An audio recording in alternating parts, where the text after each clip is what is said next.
Let's talk more about this now with Peter Mathews. Peter is a professor of political science at Cypress College, joining us from Los Angeles this hour. Peter, always a pleasure to have you on the show. Good to be here, George. Again, this on-again, off-again approach to this summit. Is this Trumpian theater that we're seeing, or some sort of negotiating tactic? What do you make of what's happening so far? Well, it's a tactic that's very dangerous if he thinks it's a tactic. It could explode any time in the wrong way, because diplomacy is what you need. It needs consistency. It needs a measured approach. And this way, no one knows what's going to happen, and the people you're negotiating with can't really trust you. So it's very concerning, especially with nuclear weapons in the background. And we'll have to see where this goes. It was very interesting to see the president's response, very personalized, using the words I and me, but also the North Korean response, very telling. Really the key to opening this possibility again of talks. What do you read from the North Korean reaction to President Trump's cancellation?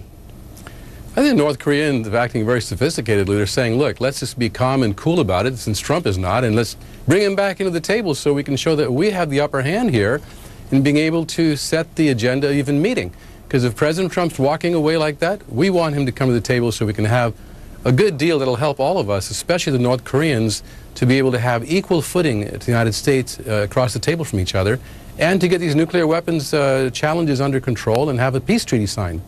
They want a peace treaty. Well, let's talk just a bit more about that, because we understand that there are discussions that are happening. We don't know exactly what is being said, who is having those discussions at this point. But the greater question is this: given what we do know, given what we have seen, who wants this more, Peter, in your view? Is it North Korea, looking to take a new approach with the possibility of seeing sanctions lifted? Is it President Trump, who has staked a great deal of his presidency on this being a possible legacy moment, even worthy of a Nobel Peace Prize and those commemorative coins that we have seen? I think those coins are what's motivating Trump. No, actually, the Peace Prize is something he really would like to have. I mean, President Obama got it, actually, and he wants to keep up with President Obama, and it's a big prize for him if he could bring across a negotiation that's successful.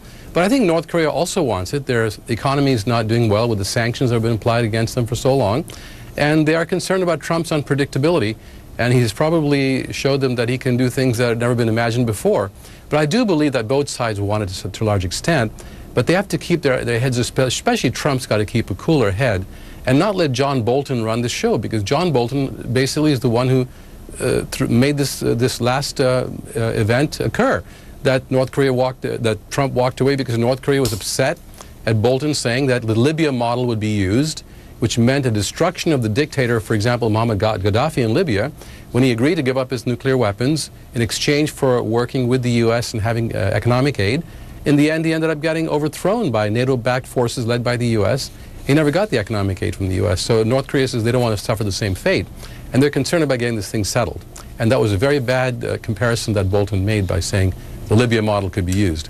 And that really blew things up here in the latest negotiation. All right. So, it seems like things may be getting back on track. But, another question within the region, South Korea, a very important U.S. ally. They say that there is no daylight between the United States and South Korea. But clearly that nation has been caught in between very unpredictable parties. Yes. In fact, South Korea was a major player in this. President Moon is the one who helped to bring President Trump and leader Kim to the table. And yet they have the biggest stake in it. So does Japan. And yet Trump treated both Japan and South Korea, our closest allies there, with impunity. He didn't even notify them that he was going to call off this latest meeting. He made that announcement about calling off the meeting without even letting them know about it. So it's not a very good way to treat your allies. And if you treat your allies that way, what could your opponents think about whether they can trust you or not? It's a real problem. The other nation in play here, China. Where does China factor into all of this in your view? In a big way. I mean, China has a lot of influence with North Korea if it chose to use it, because 90% of North Korean trade is with China. And China has also agreed to put stricter sanctions on North Korea, and that helped to bring them to the table. But now China has got problems with the United States because Trump has upped the ante about China-U.S. trade. He wants to force China to buy $200 billion worth of United States goods than what we sell them, what we buy them. So this is a problem where he's using trade as a weapon and mixing it up with diplomacy on this most critical of nuclear issues, nuclear weapons issues. I think China has a major role to play, but Trump has to handle them the right way. I think that's what's really required here.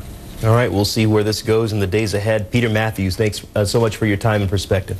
My pleasure. Thank you.